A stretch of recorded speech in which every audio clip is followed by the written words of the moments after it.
Los Angeles, California, which has just been named the 172nd safest city in the United States. Out of 182.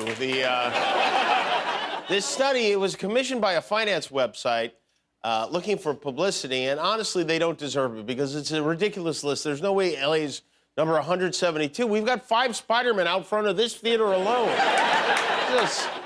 Of the top 10 safest cities, number 1 is Columbia, Maryland, followed by Nashua, New Hampshire, Laredo, Texas. Lewiston, Maine is number 10. Lewiston, Maine has a population of 36,000 people. Of course it's safe. All you have to do to stay safe in Lewiston is avoid Dennis. We have more than twice as many people in all 10 of those top 10 cities combined. Of course, when you have 5 million more people, some of them are going to murder you. It's how it goes.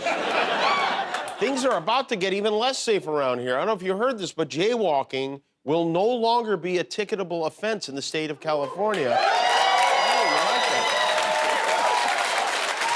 This is a new bill called the Freedom to Walk Act. They were going to call it the Freedom to Get Hit by an Uber Act, but it didn't have the same ring. But the law says anyone can now walk across the street in any spot at any time, like Frogger, for real, which is exciting because, you know, just this morning I was driving to work, I thought, Hollywood is so perfect. It's so clean, so tranquil. There's only one thing I could improve about it. I wish there were more people wandering out in front of my car while I'm driving. You know, Guillermo is across the street right now, and we're going to test the new law out. Guillermo, are you ready? Yes, I'm ready. Okay, so I see a police officer. See if he does anything when you walk across the street, okay? Okay, here I come. All right. Now, here he comes, and oh, no. Wow, that's...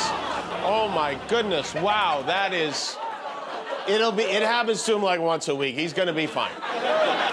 Donald Trump took a break yesterday from disparaging the FBI to go after me and my fellow late-night talk show hosts. And he posted this. I didn't even see it. That's how badly his social media platform is doing. But he wrote... It was my great honor to have destroyed the ratings of late-night comedy shows. There is nothing funny about the shows. The 3 hosts have very little talent, and when Jimmy Fallon apologized for having humanized Trump and his ratings soared, the radical left forced him to apologize. That was effectively the end of The Tonight Show, which I'm pretty sure is still on, right? Yeah.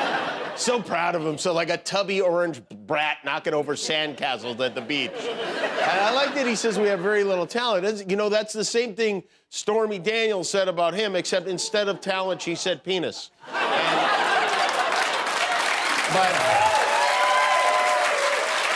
But if anyone knows talent, it's Donald Trump. He has walked backstage unannounced while young women were changing at some of the biggest talent competitions in the whole world. And as far as ratings go, on behalf of my fellow late-night talk show hosts, Jimmy, Steven, Seth, and we've been on for a total of 58 seasons and counting. Your presidency got canceled after 1. So, according to a new survey, more than half of Americans don't trust the U.S. Supreme Court. And those Americans are called women. 53% of those polled said they don't have faith in the court. Only 39% of Americans say they do, which is insane. The People's Court has a higher approval rating than the Supreme one. The McDonald's Cheesy Bacon Supreme has a higher rating than the Supreme Court. Maybe it's good to be a little distrustful these days. In Japan right now, there's been a surge in what they call romance scams, like the Tinder swindler kind of thing. You know, somebody creates a fake identity and dupes a lonely person into sending them money. It happens a lot. But this particular case goes so far beyond, it's mind-boggling. The scam went like this. There was a 65-year-old woman in Japan. She started back and forth with a guy on Instagram. The guy claimed he was a Russian astronaut, cosmonaut, on board the International Space Station. And he needed money so he could afford to fly back down to Earth to marry her.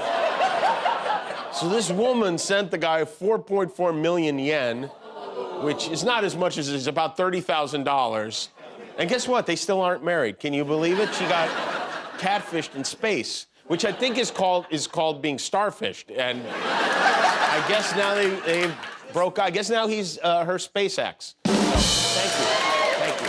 Why would anyone want to marry an astronaut in the first place? Their jobs are dangerous. They're gone for months at a time.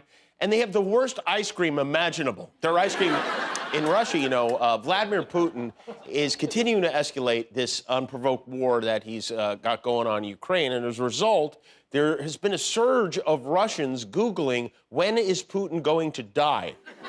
Which, can Russian Google tell you when people are going to... How come American Google can't do that? All ours does is change the banner to random jazz musicians on their birthdays. But the phrase death of Putin hit a peak on Monday, followed closely by when will Putin die? Who will kill Putin? Will it be Mikhail? Why does Vladimir keep looking at me like that? And finally, sexy women in big furry hats, which is a classic. But one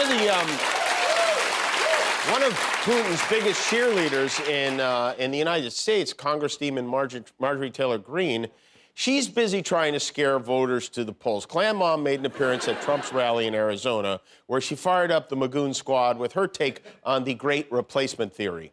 Joe Biden's 5 million illegal aliens are on the verge of replacing you, replacing your jobs, and replacing your kids in school. And coming from all over the world, they're also replacing your culture. And that's not great for America. It isn't? Because I kind of think it is. I feel like, you know, you mean to tell me we could swap the Let's Go Brandon flags and the alcoholic boat parades with some... We could replace the anti-vax Facebook groups and the Proud Boy circle jerks with empanadas and crazy soap operas? I'm okay with that, please. I think the message is, bring your big hats and your complicated mustaches and your jigs in lederhosen, your fish eyeballs, your soup dumplings from all over the world and replace away. We need a good replacing right now. You know, Marjorie Taylor may be dropping the green because her husband filed for divorce. And I gotta say, I think I have the perfect guy for her. His name is Ye, and I could really see them being very happy together. You know, Marge is trying to keep up. She's getting out wackoed right now by Father of the Year Herschel Walker, who claims to be strongly opposed to abortion, even the most extreme cases. A woman came forward last week to say Herschel paid for her abortion and even sent her a get well card after. And then this same woman got pregnant a few years later, and Herschel again tried to convince her to abort the baby, she says. She did not abort that baby, and now Herschel has some explaining to do, which he hasn't at all. He just keeps saying she's a liar and the Democrats are after him, and he's still on the road trying to make this seem like some kind of a coordinated partisan attack. They'll do whatever it takes, say whatever they have to say, because they want this seat right here. But I don't think they know that they woke up a bear.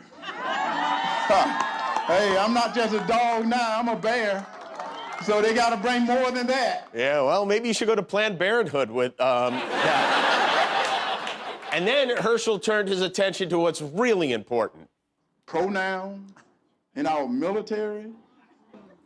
How do you identify in our military? This is war times. What happened to push-ups? Sit-ups? Because I can tell you right now, China, Iran, and Russia not talking about pronouns.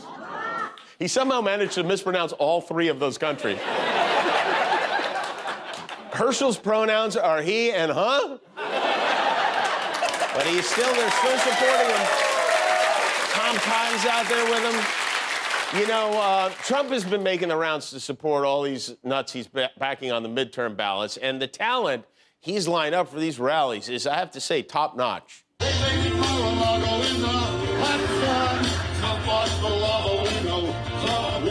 They needed evidence, but they got none. Trump was the law, but we know Trump won. The feds came knocking with their 6 guns. Trump was the law, but we know Trump won. Now let's give it up for Mike Lindell.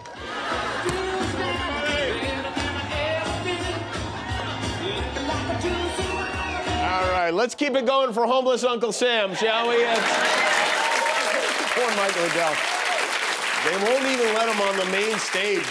But he does have money. You know, Mike Lindell, he's a self-made millionaire he's doing his best to make sure to get the word out with a slew of endorsements for candidates who love this country just as much as he does. Flap-tapping Antifa hummingbirds?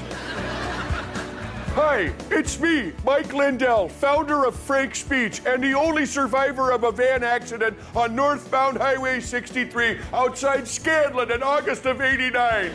I ain't slept a wink in 6 to 8 months because I'm so worried about our elections and about how wolves can figure out how to open doors. What I do know is that we need patriots who can get things done. That's why I'm endorsing 3 kids in a trench coat for governor of the great state of Wisconsin. Everyone knows a kid can't be governor, but 3 kids on each other's shoulders in a trench coat, that meets the height requirement and more. 3 kids in a trench coat can sneak into any polling place and then scatter to find fraudulent voters. Now, let me tell you a bit about each of them. The one on the bottom will protect our right to concealed carry, because he's the one that's got the slingshot. The kid in the middle cares about the environment, because he keeps a frog in a jar and he poked holes in the lid. Smart! And the little guy on the top, boy, is this one a rascal, tricked me into doing all his chores for a week for him. But I forgot to wash out the teapot, and his Grammy kicked me into you-know-whatsits. That old lady had some pointy little shoes. I say, why vote for 1 governor when you can vote for 3 tiny ones?